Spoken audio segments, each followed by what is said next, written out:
სამომხმარებლო ფასების ინდექსი ასახავს მომხმარებელთა მიერ შეძენილი საქონლისა და მომსახურების ღირებულების ცვლილებას. ეს არის ერთადერთი მაჩვენებელი, რომელიც გამოიყენება საქართველოში ინფლაციის დონის გასაანგარიშებლად. სამომხმარებლო ფასების ინდექსი გაიანგარიშება სამომხმარებლო კალათის საფუძველზე.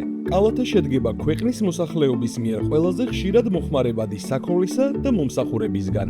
სამომხმარებლო კალათაში შემავალ ყველა პროდუქტს აქვს თავისი წონა. რაც უფრო მეტია მოცემული პროდუქტის წილი მოსახლეობის მთლიან დანახარჯებში, მით მეტია მისი წონა. მოსახლეობის დანახარჯების სტრუქტურა მუდმივად იცვლება. ამ ცვლილებების ასახვის მიზნით სამომხმარებლო კალათა ყოველწლიურად ახლდება. სამომხმარებლო კალათის ყველა პროდუქტზე ფასების ცვლილება ერთობლიობაში ასახავს ინფლაციის დონეს. საქართველოში ინფლაციის დონის გაანგარიშება სტატისტიკის ეროვნული სამსახური 1992 წლიდან ახორციელებს. სამომხმარებლო ფასების ინდექსის გაანგარიშების მიზნით ყოველთვიურად 10-დან 20 რიცხვის ჩათვლით საქართველოს 6 ქალაქში 1800-მდე ობიექტზე ხდება ფასების შეგროვება. სამომხმარებლო კალათაში შემავალ 300-ზე მეტი დასახელების პროდუქტზე ყოველთვიურად ქვეყნის მასშტაბით 18,000-მდე ფასის შეგროვება ხდება. ფასების შეგროვება ხდება საქსტატის ინტერვიუერების მიერ.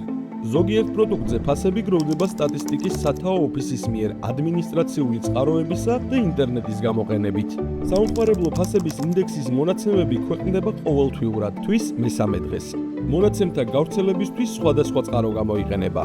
ინფლაცია ერთ-ერთი უმნიშვნელოვანესი ეკონომიკური პროცესია. ზეგავლენას ახდენს ფულის მსყიდველობის უნარზე, დანაზოგებზე, ბიზნესის საქმიანობასა და საკრედიტო ურთიერთობებზე. ამასთან ინფლაციის მაჩვენებელი მნიშვნელოვან როლს ასრულებს ქვეყნის ეკონომიკური პოლიტიკის დაგეგმვისა და განხორციელებისას.